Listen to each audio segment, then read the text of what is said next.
LA Not So Confidential, everyone. This is Dr. Shiloh, and I'm here with Dr. Scott. How are you? Hey guys, I'm doing great. This is really exciting. What is? That we're here. I know. That you're here with me? That I'm here on a Friday afternoon, loving it.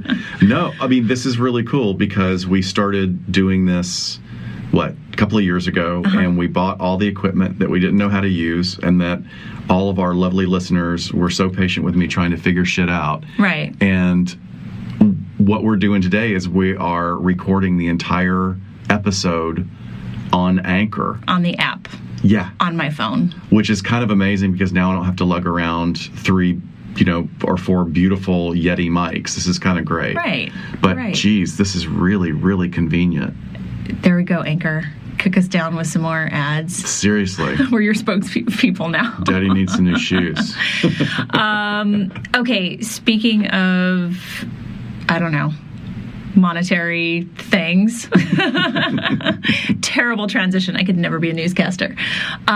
So I know it's only February, but the True Crime Podcast Festival is coming up this summer.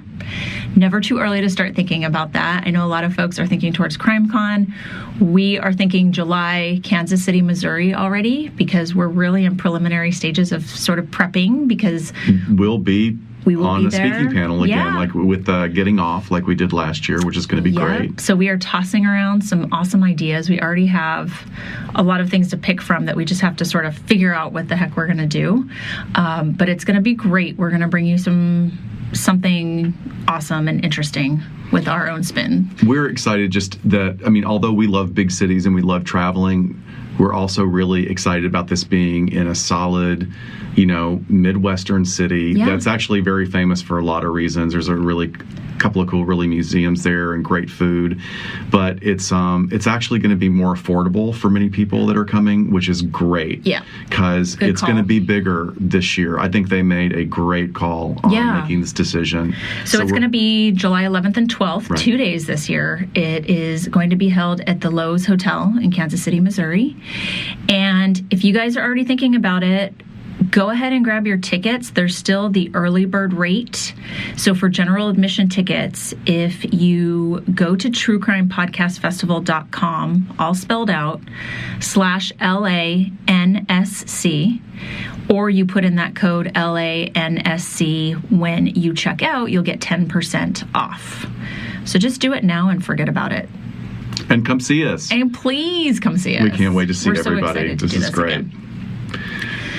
So this week, we got a really cool episode that, like many episodes that we work on, I do a superficial dive, and then I go, oh my God, how are we ever going to get this topic covered in 75 minutes or so? I know. This has been on our list for a while. Just my interest really in this area has probably been a decade long, and it made sense when we started digging into the research why that is, and we'll talk about sort of the trends that we've seen over the last 10 years. But we're going to talk about Familicide today, and it does feel like a little bit of a spinoff from intimate partner homicide. Related, and it's totally. A subset, and much more rare, thank God. Right. Because it is brutal, when we're going to be talking about some really brutal crimes today, so trigger warning. Yeah, absolutely. But again, I feel like we touch on a lot of topics where there's just not a ton of research, and that's probably why it's so interesting, right? Because we're just sort of scratching the surface, or there isn't a lot of cases out there, so we don't have a ton to really do solid research on and get answers. And I think that's all we're doing when we look at true crime and we find ourselves fascinated with it, is why. We all want to know why. And we turn to the research on some of these more rare things, and it's still in its infancy. Right. So let's jump right in. So just to define the term, familicide. Yeah. Well, that's interesting. I've seen that it is really hard to define. Not everyone's defining it the same way. It's been used to talk about all types of intrafamilial homicide, but But what I found was that what the literature is starting to use as a definition is when an individual kills their current or former spouse or intimate partner and one or more of the biological or stepchildren. So we have the terms like patricide would be murder of the father, matricide would be murder of the mother, infanticide, killing an infant child. Right. And there's even like several other more rare ones that we don't really use. And those are all sort of in the category of familicide. But right. what you're saying is in context of what we're talking about today, it's going to be really the parents. You know, we're talking about parents and primarily the fathers. Right. I still, when I hear this, I still do think about all the other types. And actually right. the case study that I'm going to use today is not the strict definition, definitely, but I think it was worth not leaving out when we covered this. But I think for research purposes, it does need to start being defined a little bit more so we know what we're studying. Okay. And then statistics can be gained here, because what we're really doing is Scott and I were trying to figure out, what are the risk factors here? The why.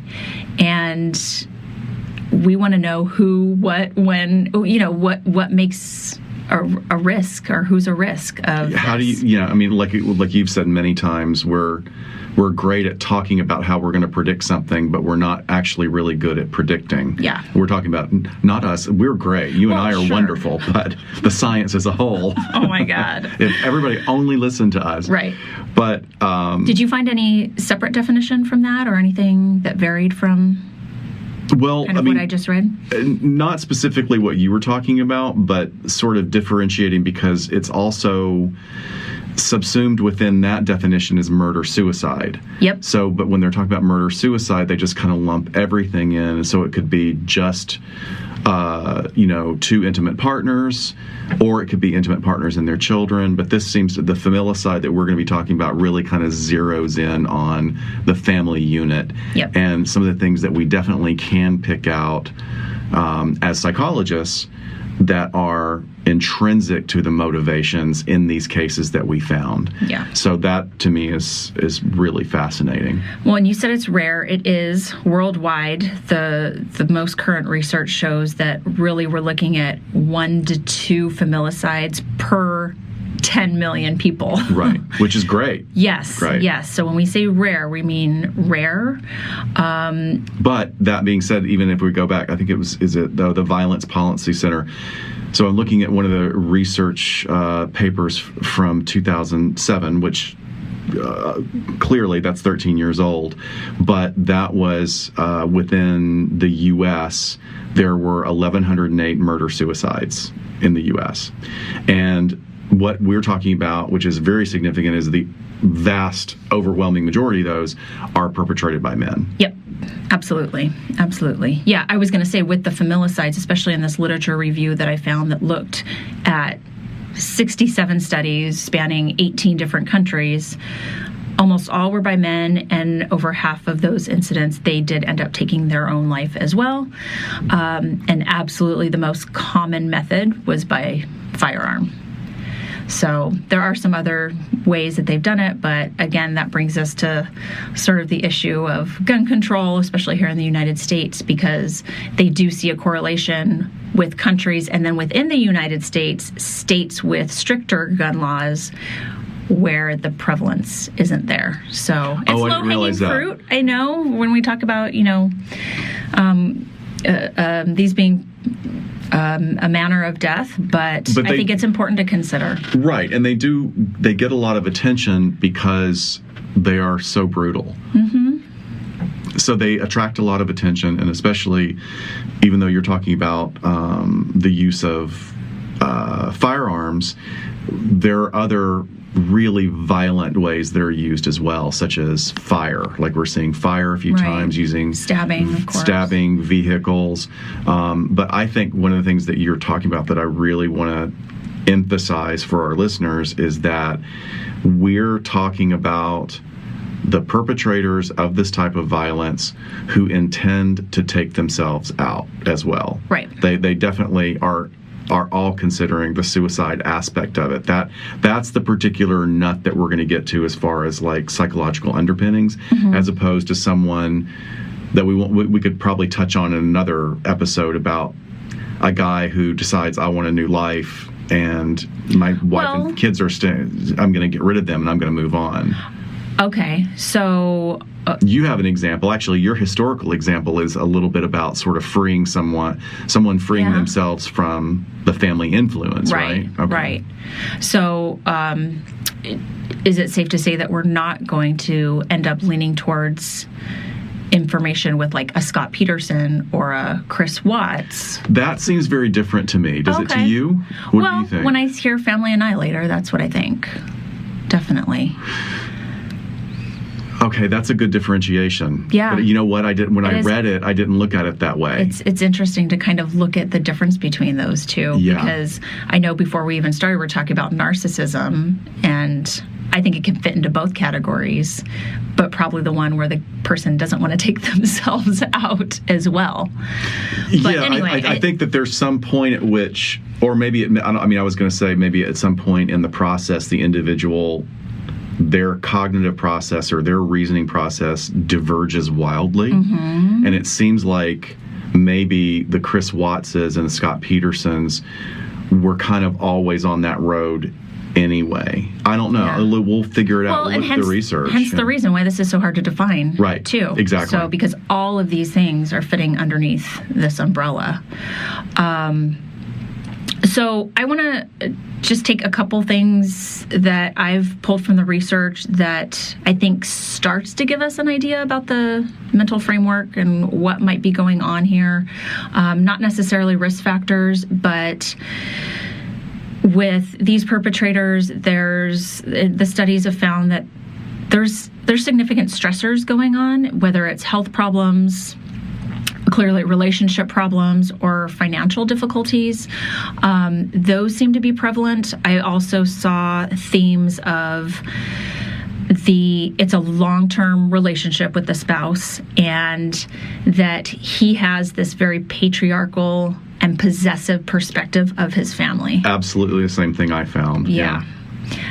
So that's giving us a little idea of mindset here, and also where it's being, I think, assumed a little bit, but it seems spot on to me that the primary victim is usually the female spouse, the partner, but then the children are killed because they are seen as an extension of that partner. Which we're going to talk about when we go into the inherent narcissism, and there's a term called narcissistic extension, which is exactly what you're describing. Are you ready to jump into that right now? I don't know. What do we want to do first? Did you talk about risk factors? Did you cover all of them? Well, so we talked about that.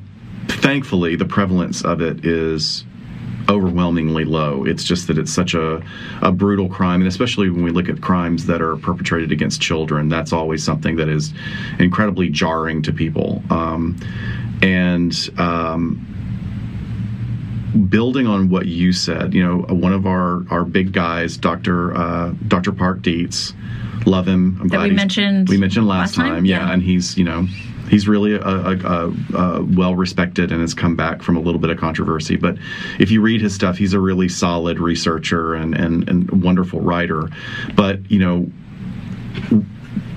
echoing what you said, these perpetrators, they have an over-idealized sense of family values. So it's very rigid, it's very concrete, it's very, to use a social justice warrior term here, it's a very patriarchal view of rigidly defined family roles. And it's not surprising that someone who is very narcissistic and sort of relishes in being the center of that family unit would fall prey to this is my only way out. Right. So I also got some great research by Jack Levin, who is a professor of sociology and criminology at Northeastern University. And he wrote a really fantastic book. It has a very salacious title. It's called Serial Killers and Sadistic Murderers Up Close and Personal. And he uses the term, like you were talking, a family annihilator. It's usually the husband or the father. And we're always talking about family units. We're not familicide. We're talking about, if not direct blood kin, then a stepfather or, a blended family. But it's all about that unit. And the family annihilator, he kills the entire family unit, not just the wife or one of his children, but he goes for every member of the family.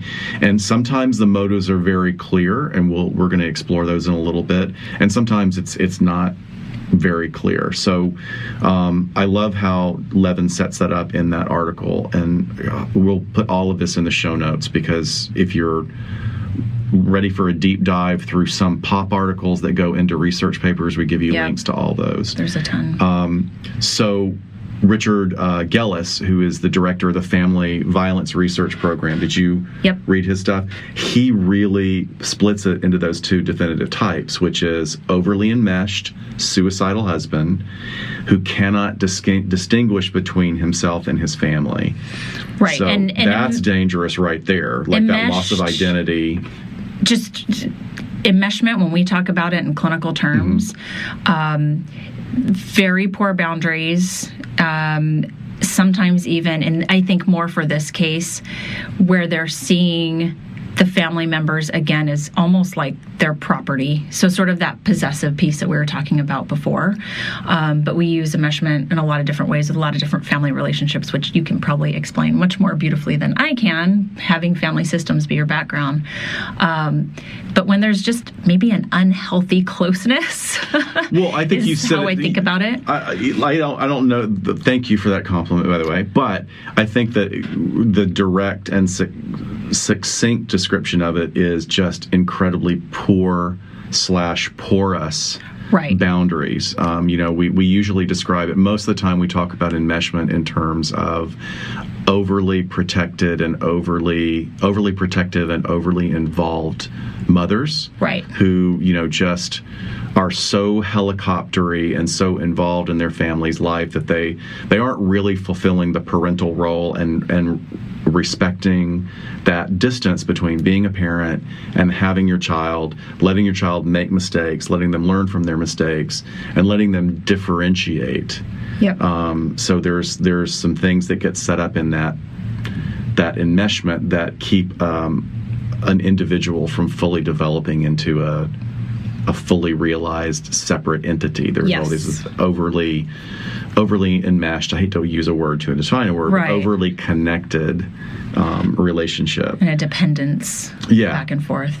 So we have the overly enmeshed suicidal husband, and then we also have the controlling, angry man who feels in some way that he is losing his grip on his family. And that ideation can come from anything, come from financial means, like someone who is rigid about family roles and suddenly the wife is making more money, or is rigid about family roles and he has never let his wife work and now he can't provide for them, and he's thinks there's no other alternative. There are, he just has thought himself into not believing that there are any other alternatives.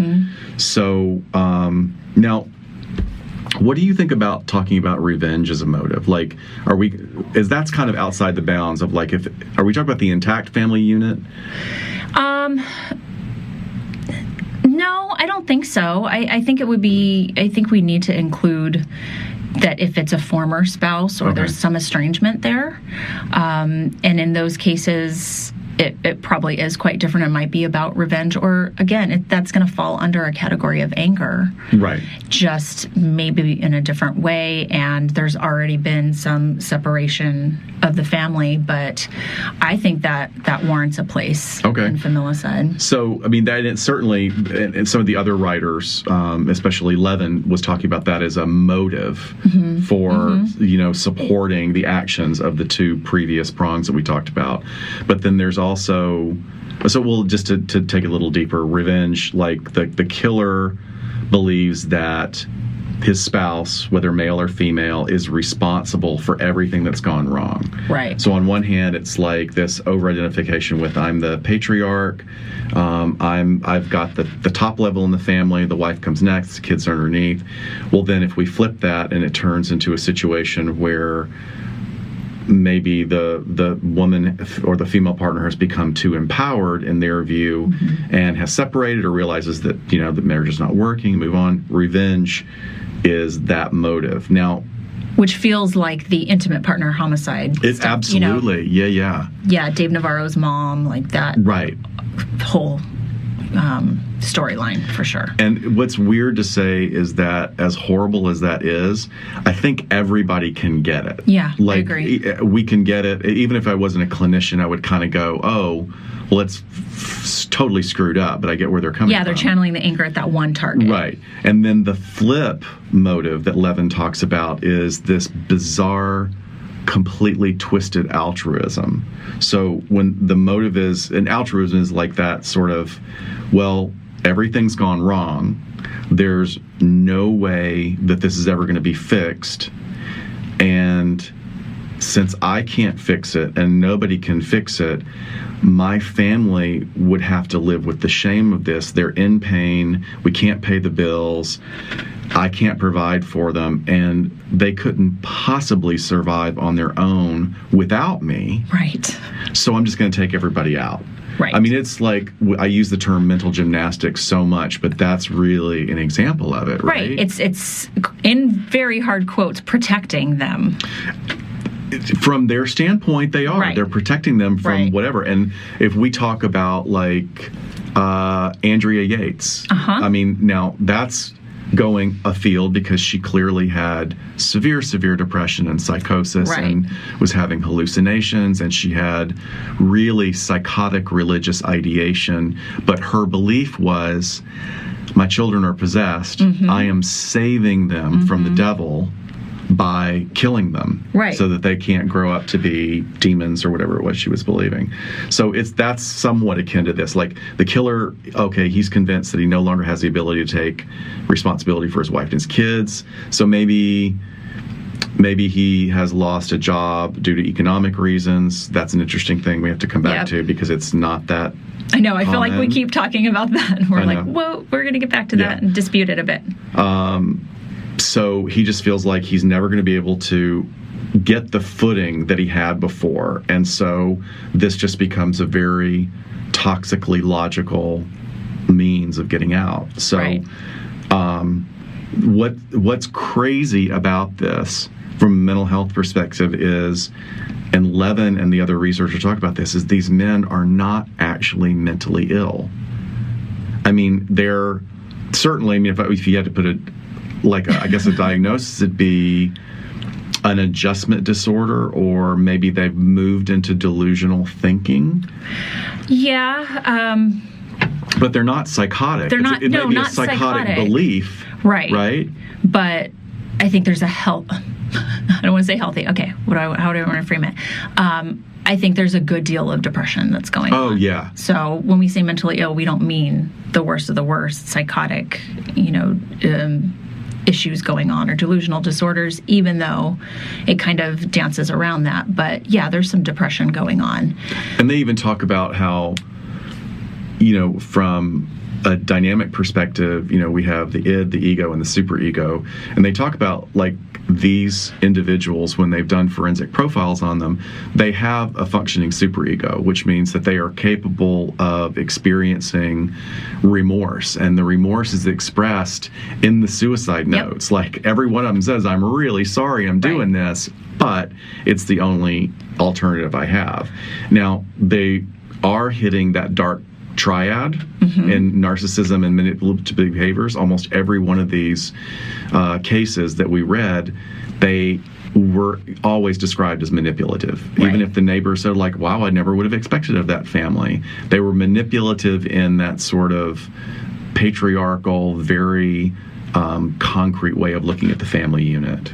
I'm just having, like, flashes of Josh Powell and the kids and all of that. Yeah. Even though it happened at different times, Susan disappears and then it gets dragged out and, eventually he kills himself and the children, but it's all lining up with what we're talking about right now. Right, and what I'm surprised at seeing, I don't know if Levin says this because he's more of, he's a sociologist rather than a psychologist, but he's saying, there's not a personality disorder. And I would say, no, I think that this is a combination of severe depression and a personality disorder. Sure. And probably these people have had some modicum of success financially, but then they hit this wall.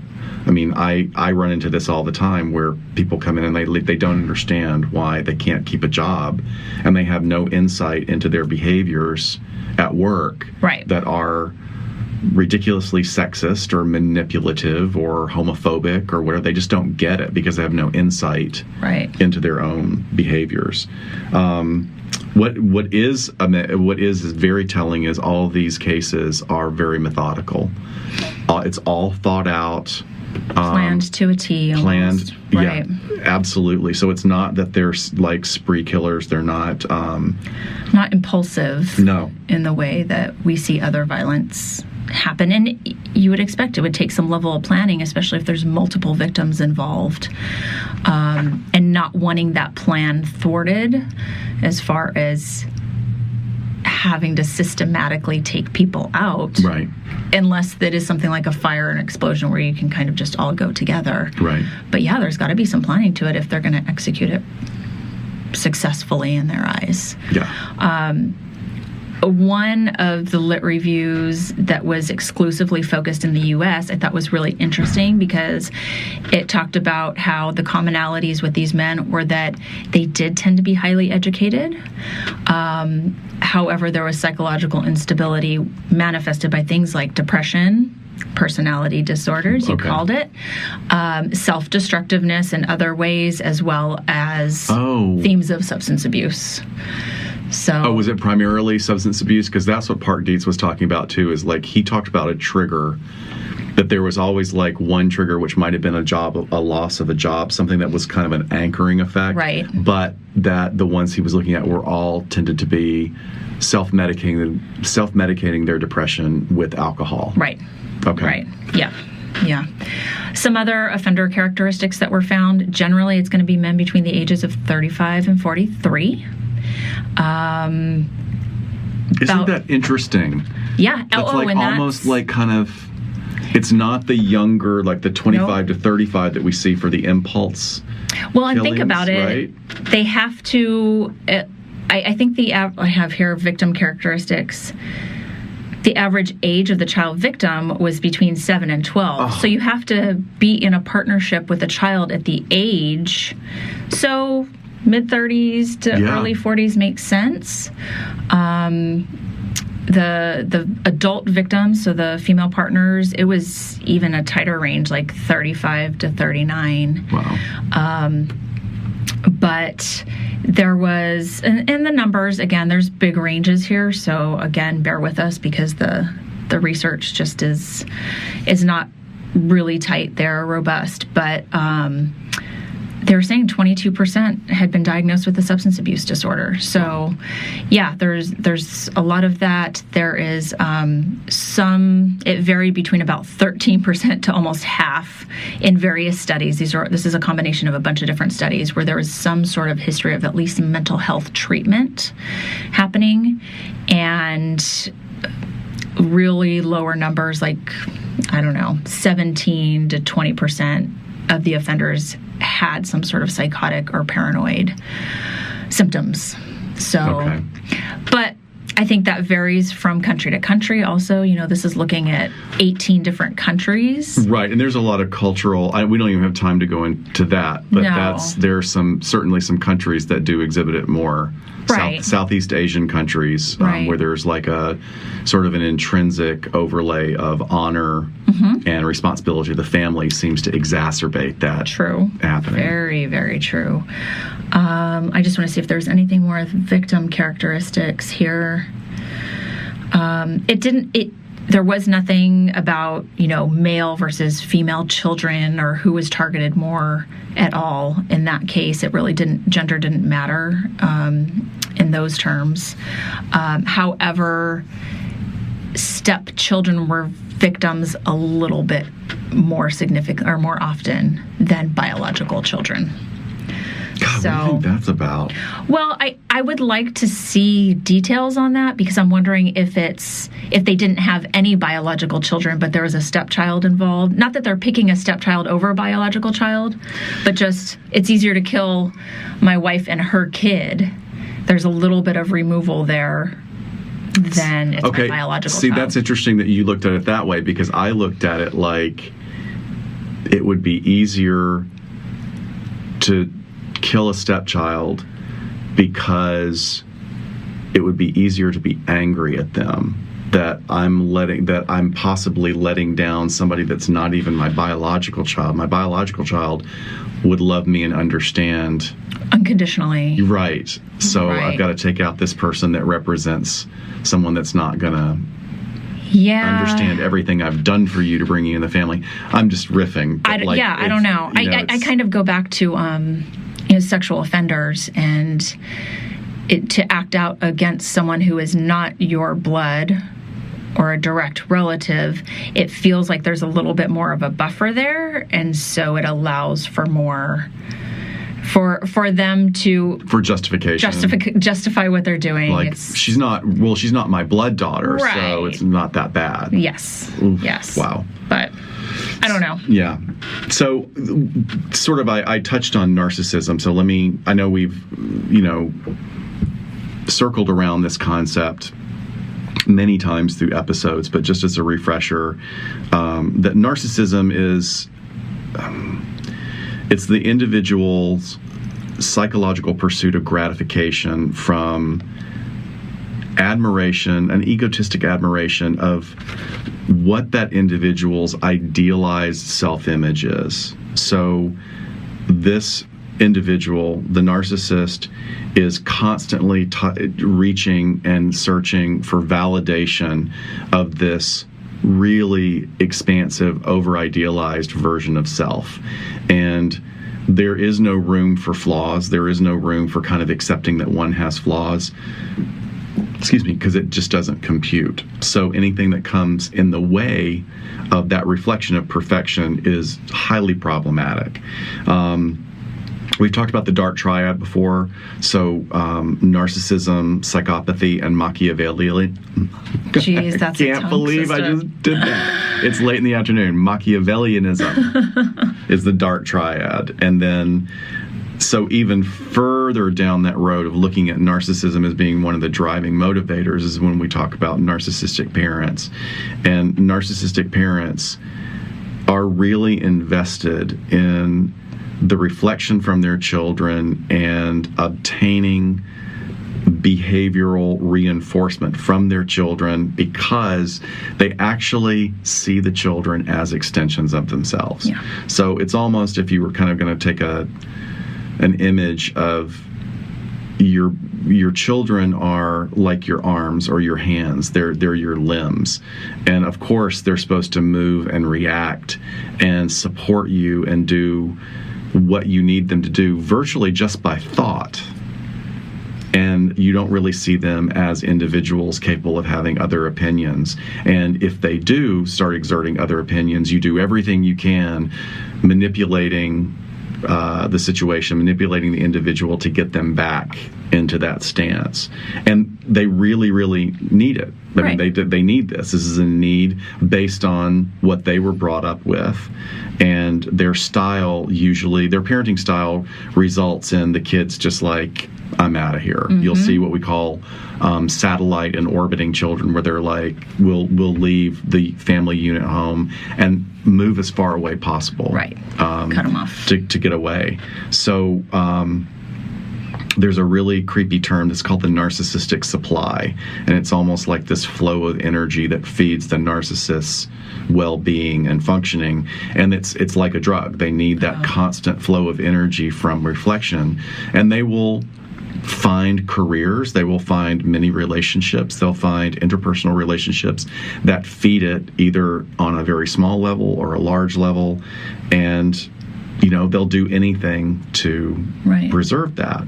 So Hotchkiss and Masterson are two really prolific psychiatrists who have written about narcissism, and they talk about, they use the term the 7 deadly sins of narcissism, and I'm just going to go over it really quick. Shamelessness, magical thinking, where they see themselves as perfect, they distort and sort of elude themselves into this magical thinking, and they project or take everything that could possibly be wrong with them and project it onto the people around them. So it's like idealize self-version and get rid of the worst of me, put it on the people that are not my narcissistic extensions, by the way. And then there's arrogance, envy, entitlement. So entitlement, I think, plays a big part of these kind of crimes. Like, I'm entitled to do this. It's not about like taking people's lives. I'm preserving their entrance into heaven, or I'm preserving them, protecting them from dishonor, like you were saying. Right, shame. Yeah. Exploitation and really, really poor boundaries. So I just thought that was fascinating, how to like boil it down to those 7 concepts and how that really feels germane to these guys. Oh, one I forgot, envy. Oh, of course. So really seeing somebody else succeed financially in life is going to be a real blow to their ego. Right. If they're unable to provide or have these other mitigating factors towards the crime. So does the magical thinking, do you think that's pretty involved once that it is flipped and the family members are no longer feeding that supply? What role do you think the magical thinking plays into committing an actual act of violence or crime? Well, from my perspective, is I think the magical thinking serves the purpose of justification. Gotcha. It's not, and it's even more so than entitlement, because entitlement is sort of baby aspirin compared to the magical thinking of like, of going to that place that moves the individual into a psychotic stance of course this is a perfectly acceptable alternative. Right. Right? Right. Yeah. Yeah. So, yeah, I mean, that was very evident in one of the cases we're going to talk about. Did you want to go to cases? Or did you want to start with our historical one? Yeah, why not? Let's do that. Let's do that. That's what I've been wanting to do for a while. Mostly driven because I wanted to read this book and find a way to fit it into an episode. But I finally got around to reading The Trial of Lizzie Borden by Kara Robertson. And I'm going to back up before I talk about the book, because the book is really mostly about the trial, which is kind of a cool insight into turn of the century criminal justice system. But let's talk about Lizzie first. So Lizzie was born July 19th, 1860 in Fall River, Massachusetts, where she lived her entire life. She was born there, she lived there, she died there. And you can visit there. You can go stay in bed and breakfast in the Lizzie Borden home. I would love to, yeah. So her father was of English and Welsh descent and came from a wealthy and influential family. Made a really good living for himself as well through a variety of different businesses, but mostly as a property developer. But he was very notorious for being very frugal. So they're this wealthy family, yet they kind of live in not an undesirable area of town, but it's also not the best. And he didn't have modern plumbing or electricity in the home. So which for that time, if you had money, that's the first thing you would have is running water in a toilet. Absolutely. So he refused to put those in. So he has 2 daughters. He has Lizzie and he has Emma. And then when they're adults, their mother dies. And within 3 years, Andrew Borden remarries Abby. And essentially, the girls are now adults. They are, by the time the crime happens, in their 30s. So they're these spinster women of the turn of the century living with their father and their stepmother. And so, going back to kind of being frugal and not having some of these luxuries that they're seeing their friends and other peers have, it really starts to paint a picture of what it was like in that home. They're probably think that they're entitled to some more luxuries that they're not getting. There might be some resentment building up with that. There's a stepmom that they refuse to call mother or anything like that. Very religious upbringing. And here they are stuck in their father's home. And if they're going to be in their father's home, he basically tries to still very much set rules for them. So there's a lot of tension in this home. It was described as, they didn't even eat dinner together or meals together. The girls kind of lived their separate lives. There are a lot of locks on areas of the home where they would kind of just stay as separate as possible and stay out of each other's way. But all of the money's tied up in Dad, and he's not doling money out for his girls to go live on their own or anything. They would take little trips here and there to try and get out of the house, or if there were big family arguments. But it was tense. And didn't this take place in the summer?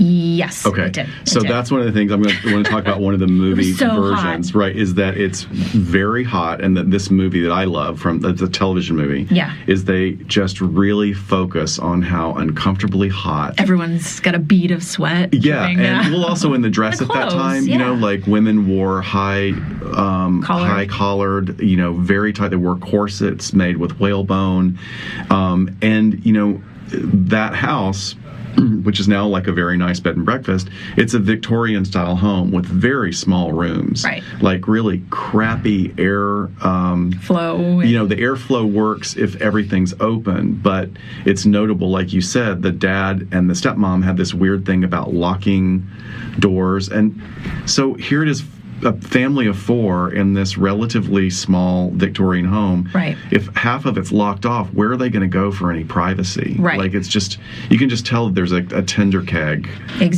boiling here. And there's also a live-in housekeeper, Bridget. Oh, right. I forgot about her. And so there's really 5 of them there. So, yes, summertime, August 4th, 1892, when Lizzie is 32 years old. Her father and stepmother were found murdered in the home when only Lizzie and Bridget were home. So, Abby, the stepmother, is murdered in her bedroom while her husband is out for a walk. And then he comes home, takes a nap on the couch, and that's where he is found murdered. And we have photos of that. Like there are photos. It was one of the first times they start taking forensic crime scene photos. Yes. So Lizzie, like I said, is home. Bridget is home. Bridget is up actually taking a nap because she didn't feel well. And Lizzie finds her father and basically screams out, Maggie. They called Bridget Maggie. They used to name their servants whatever they wanted to. Who cares? What's your name? That's great. We're going to call you. Your name is now Cindy. Right. So Lizzie just screams out, Maggie, come quick. Father's dead. So she's the one to find him. They then realize that the stepmother is dead upstairs as well. Supposedly Lizzie was out back in the shed. She changed her alibi a couple of times of what she was doing. But supposedly she was out in the shed looking around for some stuff for a while. And there had been some threats to the family from, people who Andrew had taken the land back when they couldn't pay off their loans, and lots of things going on as far as maybe some possible threats towards the family. But essentially, there's not only just the alibis, she had incredibly bizarre behavior, and her story changed a million times. There's just a lot of contradictions. And several days before the murder, the entire family was ill. Poisoning? Don't know. Well, there's another thing about that that's in one of the things that I read, that they were so cheap that if they didn't finish dinner, he would, in total mommy dearest fashion, they would have it for breakfast, lunch, until it was completely gone. And what he had made Maggie / Bridget make for dinner one night was mutton. Yep. So mutton, and then they ate that several days. Right. So it could have been just freaking food poisoning Absolutely. From exposure to the heat. There's Absolutely. a great scene in the movie I like where she's just talking about how awful it was to have to eat that mutton day after day, and then they flash back to it and there's like flies all around it and stuff. Oh, God. It's awful. Well, that would make you want to kill anyone. Yeah, exactly. The day before the murders, Lizzie was supposedly at a pharmacy trying to buy a certain type of poison that she said was for cleaning her seal skin capes. That was her reason for wanting it. And she did have seal skin capes, but they actually didn't sell her the poison. And that's what you do in the middle of summer is get down and right, because I need my seal skin cape. I need my. Maybe she wanted to clean it with the caustic poison so that it would then air out before fall. Thank you. We're going to give her the benefit of the doubt. Defense attorney Dr. Scott. I've learned a lot from Jessa and Nick. So with all of this, she ends up getting arrested, goes to trial, and she's acquitted of their murders. And Didn't they catch her burning a dress? Oh, yeah. Yeah. She burned a dress. There's a lot of stuff. But they also couldn't figure out how she didn't have any blood on her, even if she got the dress off. And they had all these different theories of that she may have committed the murders in the nude. Yeah, that's one theory. That she had, like, down in the basement, she had taken off her dress, run up the stairs with a hatchet, taken both of them out. This nude hatchet-wielding spinster. It's terrifying. Yeah, 32 years old spinster. God. I know. This book, I'm telling you, like, it paints a picture of just how ludicrous it... Oh, well, and she was on her period, so, I mean, that's... induces craziness in women too. That was also I'm not even going there. Yeah, I will get you can say that. I can't say that because there were bloody rags found downstairs. There's no DNA testing back then. So she said that it was her monthly illness. Okay, well that's a pretty cool defense then. Right. So it's not they can't prove it's not her blood. Right. So exactly. But the authorities, after she was acquitted, never brought anyone else up for charges. She lived in Fall River her entire life. She did not move away to get away from this. Her sister moved out and she changed homes. And she inherited a lot of money. Sure did. And she lived like a much better life, but was an outcast, like a social pariah for the rest of her life. Right, because she was very involved in the church in adulthood and ran some women's groups, and that was no longer something that she was able to do afterwards. But I recommend the book to really get a good idea of what it was like to have this intense, high-profile trial going on in the turn of the century. I mean, that's when they really talk about the heat and all these people cramming in to this courtroom. Women were fainting. It's crazy. It's like modern day. You know, they're trying to rush in to get a seat and they're getting trampled on. And every day, Lizzie has a bouquet of flowers, like a different one. It would describe that, the journalists just like salaciously. They loved her. Yeah, because that was big news. And she showed zero emotion. We've talked so much about emotion during trial or how people are supposed to react, and they were recording everything.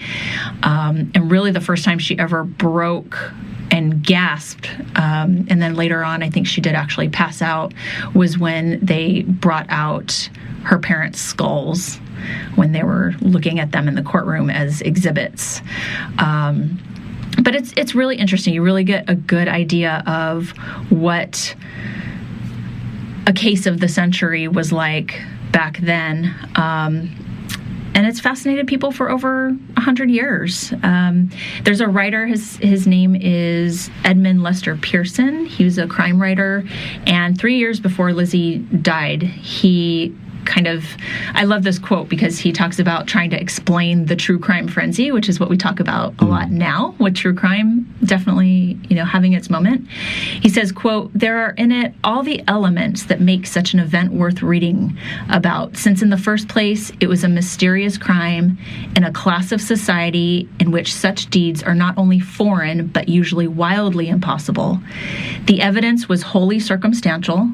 The perpetrator of the double murder was protected by a series of chances, which might not happen again in 1,000 years. And finally, the case attracted national attention and divided public opinion, as no criminal prosecution has done since, nor, to the best of my belief, has any murder trial in the United States has ever done before." So it's really sitting back all these years later, and this crime writer is trying to explain, why did this capture? Yeah.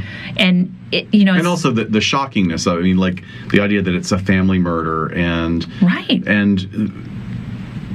I think that, they explored a lot of the motivations and probably we'll never really know. I mean, if it was just as simple.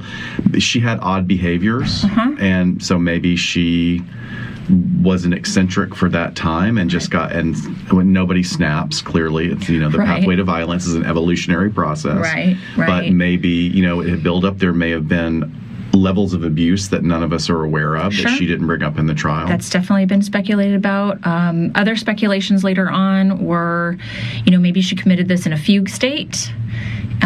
So go back and listen to our episode about dissociative disorder to really get an understanding of that and how she could be so stoic and staunch in her innocence. But yeah, there's been a number of different types of speculations as to motive. Listening to it, I'm like, yeah, of course she did it. But as that writer said, it is absolutely circumstantial. So, do you know the Lizzie Borden nursery rhyme? Lizzie Borden took an axe and gave her father 40 whacks. When she saw what she had done, she gave her mother 41, or did I reverse it's the other that? way around. Okay. But yeah, that's good.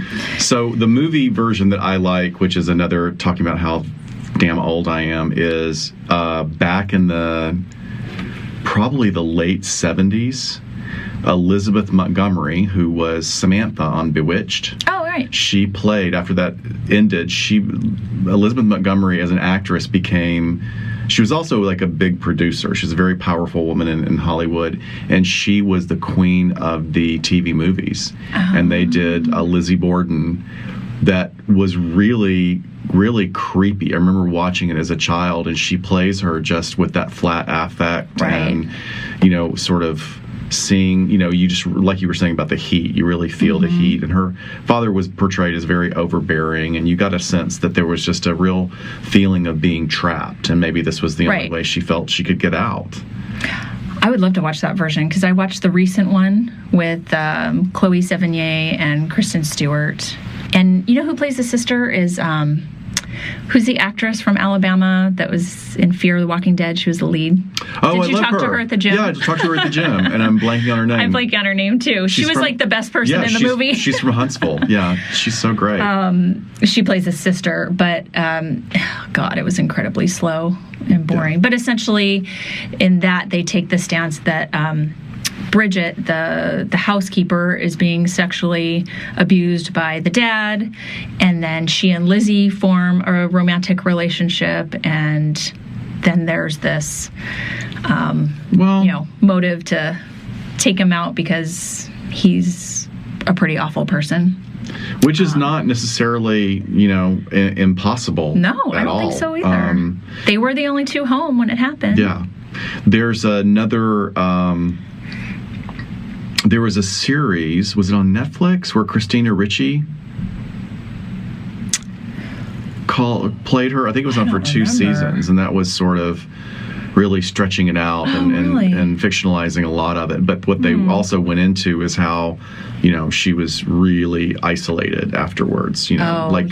And that was one of the reasons, like, one of the theories is that that was why her sister moved out. And her sister was kind of chronically in poor health, and she moved out. She's like, I don't want to have anything to do with you. I'll see you once a year for holidays or something. Right. But, so we need a festival in Fall River so we can go stay at the B&B. Oh, that would be great. Somebody get on that. Wouldn't that be great? It's at Kim Dickens. I just remembered it. Oh, Kim Dickens. thank That's you. her name. But the house is at 92 2nd Street in Fall River. No, I didn't just remember it. I had to look it up on IMDb, so I'll be completely honest. So that was sort of an offshoot of what we talked about. It was like, certainly that's a family member, and it's using an example like you were talking before, of blended family members, except that was patricide, matricide, right. Example. And I wanted to give an example of other give more examples in popular media. So one of the ones, of course, as I've said before, I love science fiction and horror. And in Stephen King's novella, The Mist, which was made into a movie, what year was that? 1980? No, that was not 1980. No. 2007, right. So 2007, it's very, very faithful to the movie, and military experiment cracks open a dimensional doorway, and all these absolutely horrific monsters are coming in through the mist, and it's just this family struggling to survive, kind of like in a Fear the Walking Dead way, except that people are just dying right and left, and it's bringing out the worst in everybody that's involved.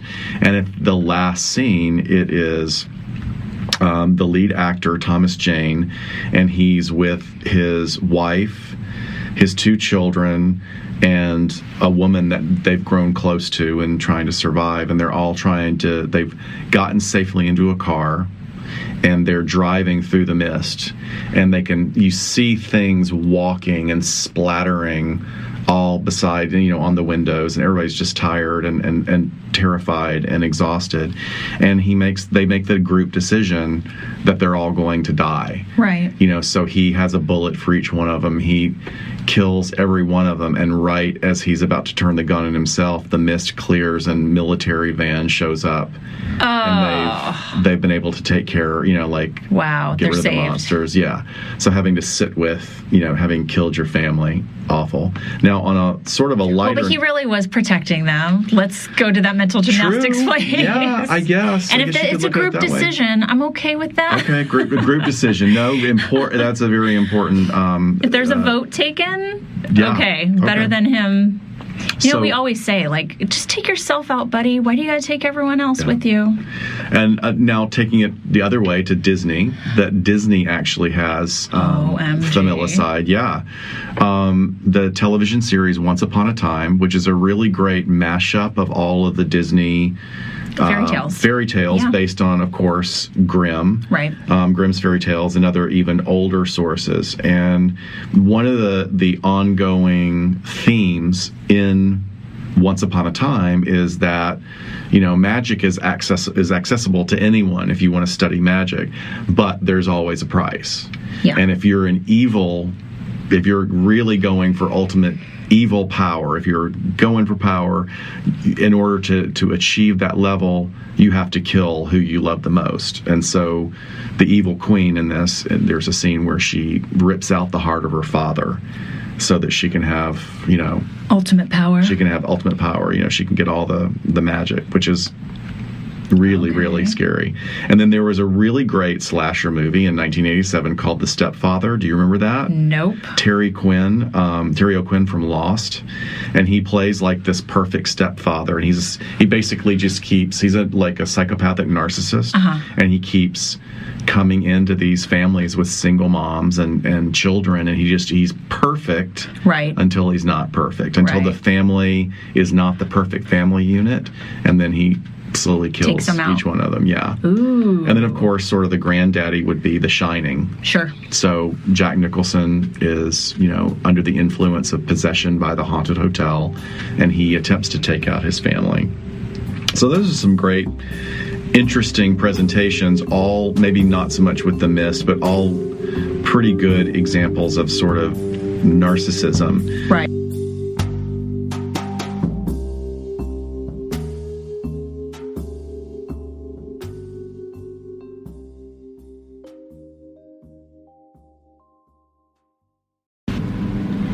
We are back. So you may have noticed a little difference in sound quality. We've changed environments. As much as we bragged at the beginning of this episode about being super savvy and doing this all on Anchor, we did, and it was great. We just didn't capture the last part of our audio. So we're doing it for you now, and here it is. Well, and also, but this is a good thing for anybody who's considering using Anchor, because I still think it's an amazing program and app. Right. In the first hour or the first 50 minutes of our show this week was all recorded in a relatively soundproof environment, right. What's called an interrogation room. We are now at Casa Scott. Right. But we're still doing it on the app, just on my phone today. So we're trying out all sorts of different things. Make this as easy as possible on us. Yes. All right. So we're going to jump back into the last part of our episode. And what we wanted to do was reach back around to examples, trying to stick to West Coast examples, one here, certainly in Southern California. The first one, which absolutely meets the profile criteria that we were speaking about in the earlier segment. Right. A strong sort of patriarchal structure family, pretty rigid defined gender roles, sort of really a concrete way of living. The other example is going to be another tragic and horrific example of familicide, but not fitting necessarily those gender role norms. Right. So very interesting contrast. Yeah. So the first one that we are talking about is from actually a suburb of Los Angeles called Wilmington.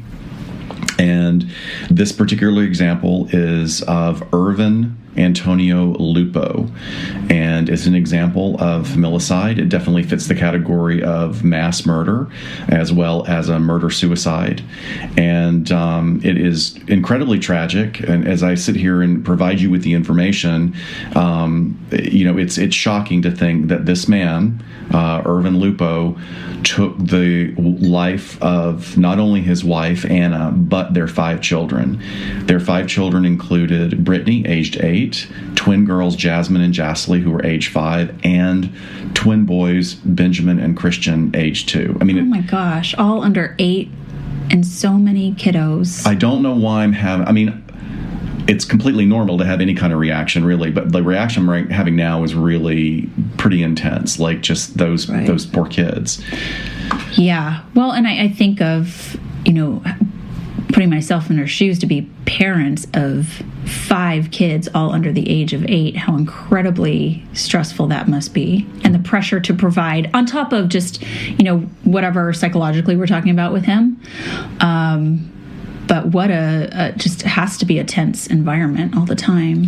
Yeah, but it also fits exactly sort of this formula. I mean, as you have said several times in various episodes, that we have a lot of rubrics and we try and do our best to predict those that are going to be prone to violence, but we're not always that great at predicting. And yet, here's one that really fit that profile. Sure. So without having any idea about any kind of mental health history on Irvin, what we do know is that to the outside world, they were doing really well. This was a couple that bought a really nice house in a nice neighborhood. They were well liked by their neighbors. They were described as easygoing, and everything flipped very quickly. And it seems like once the flip happened, what that flip revealed was that things were not so great. Right. And okay, as we're recording, folks, we're also at my house, so now we've got leaf blower coming through. It's a Monday morning. So sorry about that. It's all right. Anyway, maybe we can edit that out. Yeah. one of the things that it seems like the trigger for this was Irvin was employed by Kaiser Permanente. Both he and his wife, Anna, were fully employed, and which means that's a great job. That's benefits. Right. Full... Good stability with that company. Right. And medical company. And it's even gotten better in the past decade, but then it was not so bad. However... What were their jobs? I believe he was like an x-ray tech, and she was doing some kind of filing.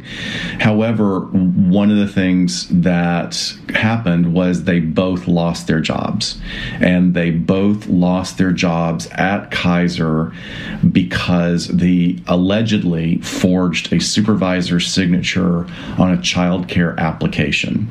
So what they had done was, or allegedly, they had falsified records regarding their income so that they could qualify for a child care program run by an organization called Crystal Stairs, which is a nonprofit child development agency. It's in West LA, near the Kaiser campus where they worked. So how could you not qualify with 5 kids? Something just feels like messed up there, but well, and that plays into something that comes up a little bit later, that they did have extended family members. So there was a network. I'm not saying that, and that's not always the answer, certainly, to like say, hey, we're working, we need you to take care of our 5 kids. But it seems like in interviews with family members afterward, there was a lot more support there than the Lupos were actually taking advantage of. Well, and I guess what I'm saying is you wouldn't necessarily have to falsify documents. You have you would be a great candidate for childcare if you have 5 kids. So what else is going on there? Are they just trying to hurry along the process? Is there some psychopathology there that's like, we'll just fudge these? I want to get the best deal. Well, it seems like, and I mean, obviously, what's available online, you have to be very careful. And I'm pulling from a Los Angeles Times article. I'm pulling from Murderopedia, which also has some other investigative sources in the reference notes. Interestingly enough, this individual does not have a Wikipedia page, which, considering the depth of this particular case, is a little bit surprising. But they were both x-ray techs. I thought she was a clerk, but they were both x-ray techs. They were making $40 an hour. Ooh. And what they did is they falsified on the record that they were making $7 to $10 an hour. Oh, gotcha. So, when you work for a big corporation like Daddy Kaiser, you don't pull that kind of stuff. Nope. So they got back to them. They both lost their job, which I can imagine was shocking. And then after the crime occurred, what they found out is their financial situation was not great. So they started bouncing checks. It doesn't indicate whether or not they were on purpose, so it's not like they were kiting checks, but they had kind of gone full bore into buying a house, kind of starting this upper middle class life, American dream, right? And they couldn't afford it. Yeah. So there were property taxes, and for those of you who are listening that don't live here in California, look, I love living in California, but the property taxes are insane, are quite astronomical, even for people who have low income, because all property is very valuable here. So there was preparation involved in this. Lupo wrote a series of letters. He contacted family members indicating that I need you to put all my stuff in storage. I mean, so it was a bit cryptic, and family members were like, wait, what's going on? And then the one particular thing that, well, there's a lot disturbing about this, but one of the things that was said is that Lupo asked his friend, Mr. Ramirez, to mail all these letters to family members. And Lupo said to Ramirez, and Ramirez actually, I'm sorry, was his brother-in-law, your sister and the kids are dead. What? So he reported to his brother-in-law that they're dead. I'm sorry, I had to do it. We love you, and I'm next. And then he hung up the phone. So he had given directives to his brother-in-law. Oh my gosh. But also just the cruelty involved in this of like, I'm going to tell my brother-in-law that I'm killing his sister. Right. Very, very disturbing. And so he went on to kill his children, kill his wife, kill himself. And, there was, interestingly enough, there was a suicide note, and it's quite long. And to me, as a clinician, it's pretty telling. There's a lot of self-aggrandizement and expansive, view of oneself. Definitely these things that fit the bullet points of narcissism. Right. But the way he starts it off is, to whom it may concern, to start off about this tragic story. My name is Irvin Lupo, my wife Anna Lupo, my eldest daughter Brittany Lupo, 8 years, my twin daughters Jasmine, Jasley, 5 years, my twin boys Benjamin, Christian, 2 years, 4 months.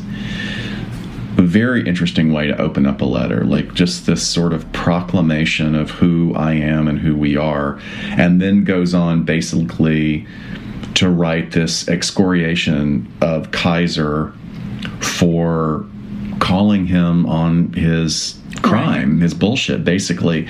But what he does in that typical defensive, narcissistic way is he makes it all about being the victim in this situation, that Kaiser just took advantage of them, and he made multiple attempts to rectify it, and contacting HR. And like, what's amazing is that this is a suicide note, and it's basically a manifesto of how people have hurt him. How he was wronged. Right. And he's not talking about the death of his children that are going to be at his hand. It's all about how they've been wronged.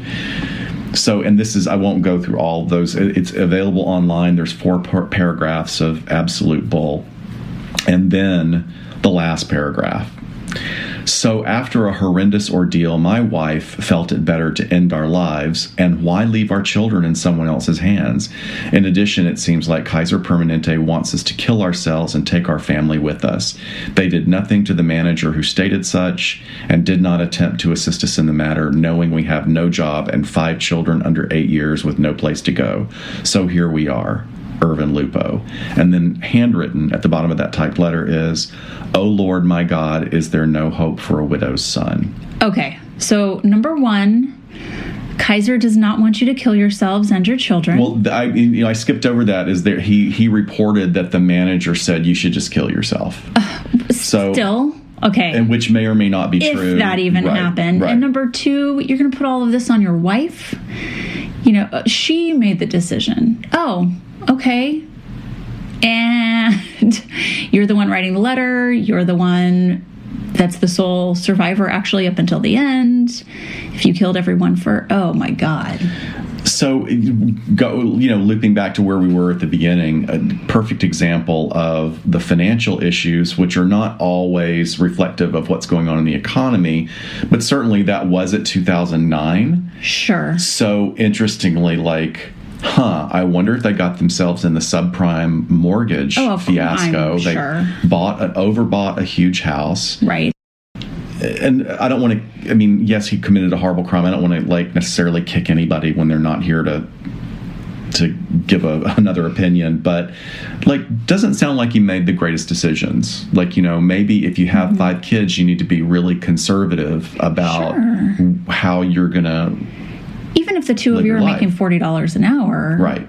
Still, that's 7 people you're all providing for, right? And yeah, there was probably a lot of bad decision making there, or they're just not good with money, not smart with money, like some couples could be. So. And by the way, this is Southern California with one of the largest populations.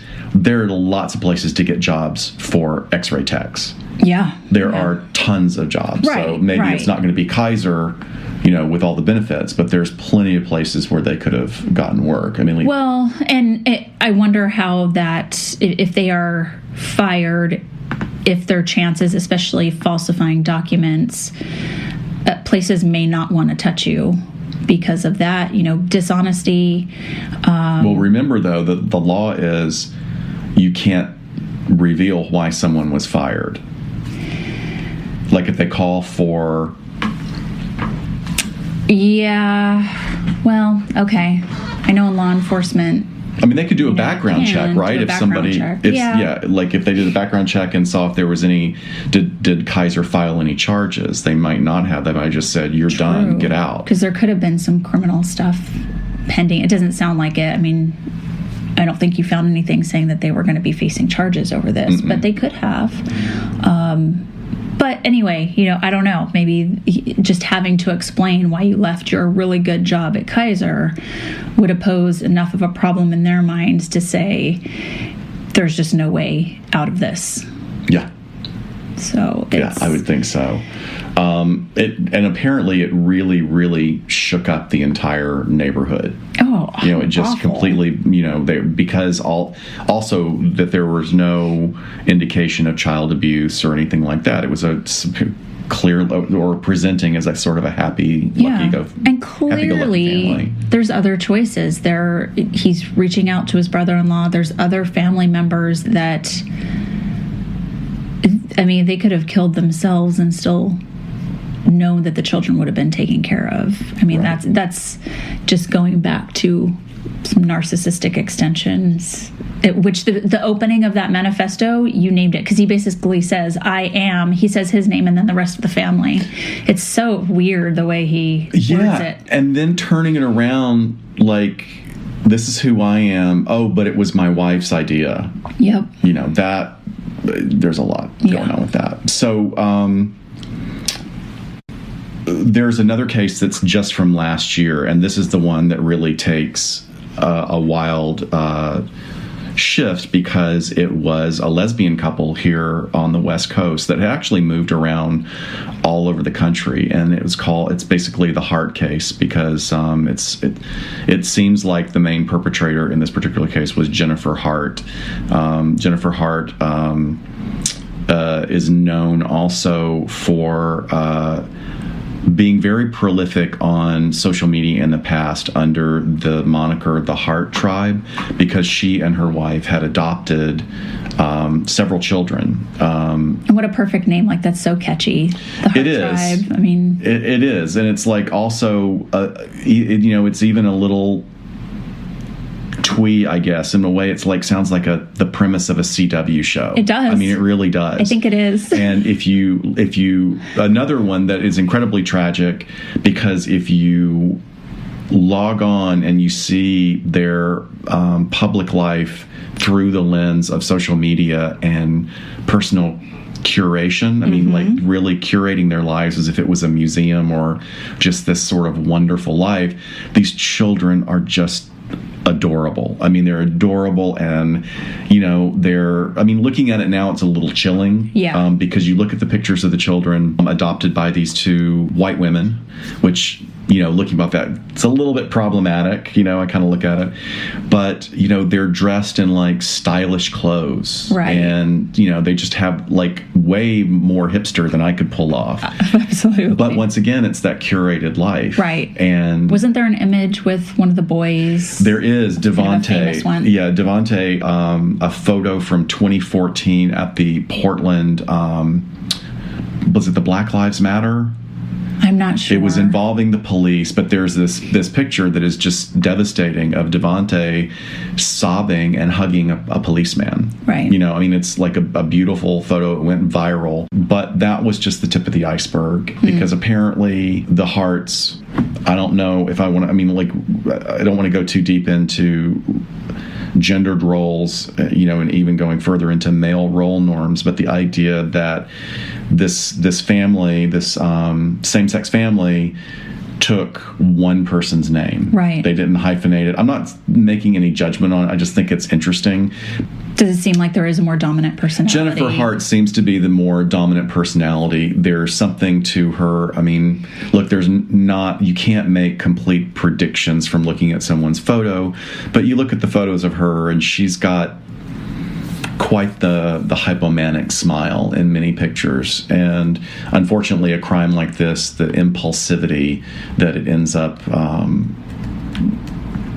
sort of encompassing, certainly fits the profile of probably some significant mental illness. Probably, I mean, to me, it looks like a combination of a mood disorder and that narcissism that we saw in the Lupo case. Right. So Jennifer and Sarah Hart, they were both 38 years old, and they were found posthumously to be responsible for the deaths of their 6 adopted children, as well as their mutual suicides. And Jennifer Hart basically piled the entire family into their SUV and drove it off a cliff at high speed. They did a tox screen on her remains and found her blood level to be 0.102. So it's the equivalent of about 5 shots. And she had no history of really drinking. Right. That's a lot. Yep. Sarah Hart, at the time, had 42 doses of generic Benadryl in her system. She'd be out. Knocked out. Like, that could kill you, actually, that itself. I mean, I could take half of Benadryl and I'm out for 3 days. Right. Which is just, like, what a weeko I am. What they were able to do in Sarah's case is they were able to do a forensic extraction of data from her phone and get her Google search. And her Google search revealed questions such as, can 500 milligrams of Benadryl kill a 120-pound woman? Oh, that's very specific. It's very specific, followed up by, is death by drowning relatively painless? Oh. And then I think they found through the extraction that she had tried to delete her search history, but they were able to find the stems and reconstruct it. So it was also found by consultation with other family members and people that they knew that they would basically give Benadryl to their kids when they were going on long trips. Which is just, in case anybody you don't do that. And these kids are like... You don't drug your kids. No, well, yeah. Maybe that should be the name of the episode. Yeah, don't drug your kids. But these kids, I mean, their age ranges are what? Like early teen? I think Marcus, so Marcus was 19, Hannah was 16, Jeremiah was 14, Abigail 14, Sierra 12, and then 15, Devontae was 15 years old. Oh, okay. But Devontae is interesting enough, his remains were never found, but he's presumed dead. So there's also some conspiracy theories out there that they might have...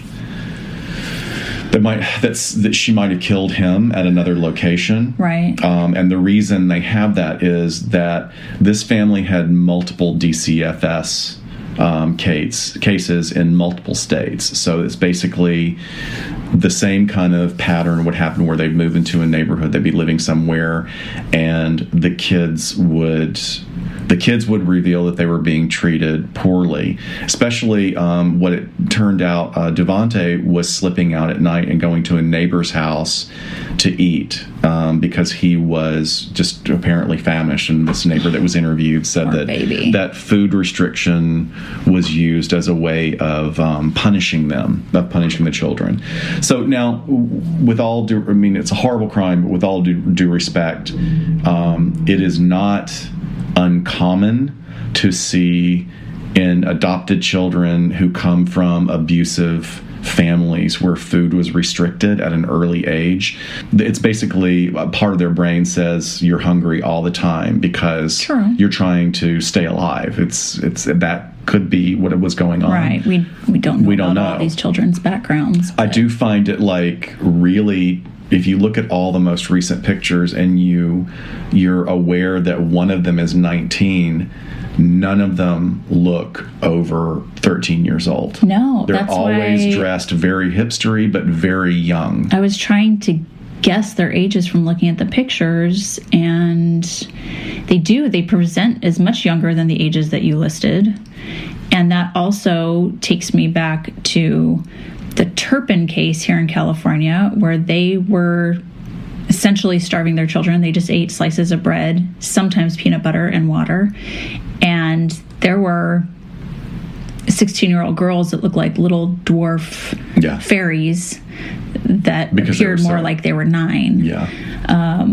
Which was way more drastic, but I get what you're saying. Thank God somebody did a safety check on that one, on the Turpin. I mean, because one of the girls escaped. It was inevitable. It was inevitable that somebody was going to die. If she had not had the wherewithal to save a throwaway phone, well, that's a whole. Anyway, I digress. I will say this: they're on Stitcher. There is a podcast called Broken Hearts, and it is the collaborative effort of investigative journalists looking into the history of the Hearts relationship and how they got to the place where they decided to adopt 6 children. I really highly recommend people listen to it. It's really great. And is it a tough listen? I didn't think it was necessarily a tough listen, but I think if you're listening to our podcast, you're interested in mental health issues and sort of characterological issues that define and motivate people's decision-making process. Yeah. And I think that's really shown in this. So they had been all over the place. They had started off in Minnesota, and one of the DCF charges there left them, like they just kind of picked up and left. They were in the Pacific Northwest for a while. Sarah was working at a retail job, and Jennifer was a stay-at-home mom. I don't know how you would make enough money in retail to support that big of a family. That would be really, really difficult, unless perhaps maybe social media. If she was sort of getting influencer type money, if possible. In 2018, jumped out her bedroom window, and she had made it over to the neighbor's house and begged them to drive her to Seattle. And she was looking very thin. She was missing 2 teeth. And then this was prior to Devontae being able to get out of the home and go to the neighbors on multiple occasions asking for food.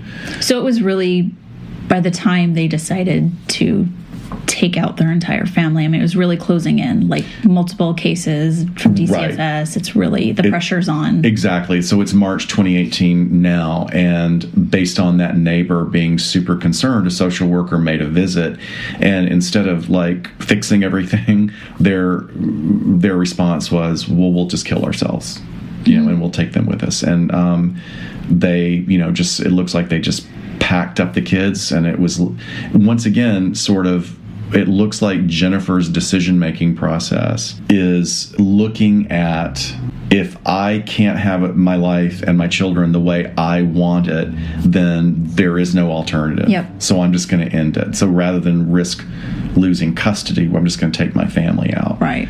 So Benadryl for everyone. The kids had Benadryl in their system as well. Yeah. Right. And then I think it's also interesting that, it's not like they all just take an overdose and go to sleep somewhere. She drives the van off a cliff, almost to also have this possible version out there that it was accidental. Like, we went off the road and we all died. It's this big family tragedy. So it's almost as much of a sham as their life was. It seems like it, yeah. Like, going out in a blaze of glory. I mean, right. That's sort of a recurring theme in all of these. But once again, with that, always hooking it into that characterological presence of narcissism. Mm-hmm. So again, just tragic. I highly recommend the podcast. It goes for saying, in regards to all of our listeners, if you're ever concerned about the safety of a child, call DCFS wherever you are. Consult with somebody. Like, if you're worried, call a therapist that speak to a teacher, speak to somebody that's a mandated reporter. But if you see something, say something. I mean, err on the side of caution. Absolutely. I always think, what is the what if? Like, the worst scenario if I didn't. Right. Do whatever this extra step is, that will lead you in the right direction every time if you're on the fence about it. But we've talked about so many different ways and definitions and examples of familicide. And I don't know, I think after doing this, I think familicide should sort of be this big umbrella and maybe not even have its own definition. But then these murder-suicides, the family annihilators, whether they kill themselves as well or not, and just take out their family. I think all of that should fit underneath familicide. Yeah, because there's even that subsection of men who take their families out, but then either fake their own death or they go and start a whole life over. There's that too. But what a wide variety of different types of offenses and psychological issues going on. Yeah. So I have, before we end, a correction from our Killer Nurses episode. We have one of our Facebook followers, Leslie, wrote in, and she's catching up, and she was listening to the Killer Nurses episode, and you talked about Donald Harvey in that episode. He's the angel of death from Ohio. And she lives in the area. She says she drives past Drake Hospital all the time, and it kind of freaks her out. But she said he's no longer eligible for parole because he was murdered in prison. Oh, what year in was 2017. He? Oh, wow. So that's recently. Yeah, pretty recent. So I definitely wanted to get that in. I also wanted to share kind of a fun thing from just this past Friday night. So it was really like the first hot day we've had in a while, and people lose their minds when it gets hot. So as we were leaving work, one of my colleagues was actually out on a jumper over at Hollywood and Highland. Did you see that on the news that night? So I get home, family goes to bed, and I'm trying to find it on the news to see if it's still going. And actually, the news is broadcasting a live high-speed pursuit, which is like my favorite thing in the entire world. It's one of the best parts about living in Los Angeles is that we have so many freeways. They happen all the time. All the time. And I actually have a friend that used to work for me at a clinic in Orange County, and she and I love high-speed pursuits. It doesn't matter what time of day it is. We will text each other and be like, Channel 9. And she has figured out on Facebook how to actually start a watch party and invite friends, and then we all watch it on Facebook together. I'm not that savvy, but what I did is we can do it from our Facebook page. I know. But what I did is I started just live streaming on our Instagram account that night. Okay. And pretty soon, I was trying to be quiet because my family's asleep, but I'm like typing, hey, where's everyone from? We had people from Australia. What? And like Michigan. And so we just watched a pursuit on TV here in LA on a Friday night together. And this guy was just bonkers with his driving. And then he ended up driving into the casino down in Commerce and running inside. And then he took a taxi and they lost him. So we're like, no resolution. And the next morning, he was still outstanding. So, did they catch him yet? Do you know? No, I don't think so. Oh my God! As of the next morning. Okay, so there's your tip. Take a cab. Take a cab. Run into a very crowded public place and take a cab. But anyway, I thought that I'd share. That was kind of a fun way to engage with. We should do people. that more. We got. I know that like. One of our listeners, I'm so sorry I'm blanking on his name because he's one of our prolific listeners, and I sent him a t-shirt. But he was talking about we were going to do a watch party with one of the movies. Like, because The Color of Midnight was we Color were doing. Night. Yeah. Okay. All right. Well, thank you guys. This has been episode 37 on Familicide, and we will see you very soon at the end of this month on our next episode. And this is Dr. Shiloh with Dr. Scott. And this is LA. Dotso. Confidential. Bye, folks. Bye-bye.